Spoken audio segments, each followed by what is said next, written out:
Aujourd'hui, la PMA n'a que des buts thérapeutiques, donc l'ouvrir à toutes les femmes, c'est une vieille revendication. C'était une promesse de campagne d'Emmanuel Macron. Quelle est votre réponse, Laurent Wauquiez? Ce qui me préoccupe et ce qui m'a toujours préoccupé sur ces questions, c'est la question à terme de la marchandisation du corps de la femme et les questions de filiation. Il faut bien qu'on comprenne l'engrenage dans lequel on rentre. On va donc ouvrir la procréation médicalement assistée pour des femmes qui sont en couple. Derrière, ce que font d'autres pays européens. Bien sûr, et ce que ne font pas d'autres pays européens. L'Allemagne, par exemple, ne le fait pas. Et la Belgique et l'Espagne le font. Exactement.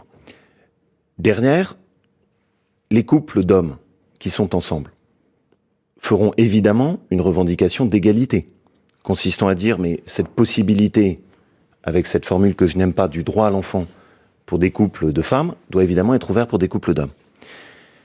Ce qui signifie ce qu'on appelle la gestation pour autrui. C'est-à-dire, parce qu'il faut appeler clairement les choses, payer une femme pour qu'elle enfante un enfant, et ensuite le prendre pour le donner à d'autres personnes. Je veux, et je pense que c'est très important pour nous, qu'on ait un respect pour les couples de même sexe, pour l'amour qu'ils ont, et pour les revendications qui sont les leurs. Je pense aussi qu'il faut qu'on ait un respect pour ceux qui, en France, défendent une autre approche de la famille. Et alors, quelle est votre position finale? La PMA pour toutes les femmes, oui ou non? Non, je pense que l'invocation du droit à l'enfant ne doit pas aboutir à la marchandisation du corps de la femme. Donc vous dites qu'il faut respecter les demandes des couples de même sexe, mais là, on leur dit non. Je dis que sur ce sujet-là, parce que le chemin dans lequel on s'oriente est un chemin qui amène évidemment à la marchandisation du corps de la femme, pour moi, c'est une ligne rouge. Même si la loi dit qu'il n'y aura pas de GPA?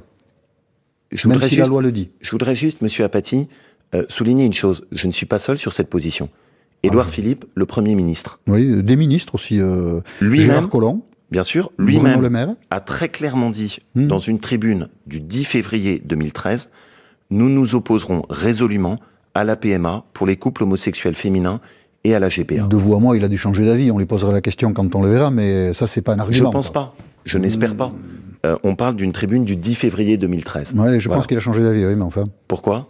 Parce qu'il est un peu obligé, voilà. Pourquoi il est obligé? Puisque le président veut faire la réforme, si le Premier ministre s'y oppose, c'est un petit problème. Mais enfin, moi, ce qui m'intéresse, c'est votre... Vous êtes en train de me dire que son poste va prendre le pas sur ses convictions qu'il a exprimées il y a très peu de temps? Et je suis en train de vous dire aussi que c'est pas parce qu'Édouard Philippe a pris cette position que ça valide la vôtre. Enfin, bien sûr, c'est pas le sujet. C'est votre position qui nous intéresse. Ce que je veux dire, c'est que c'est une position qui est pas une position uniquement d'un petit groupe de Français.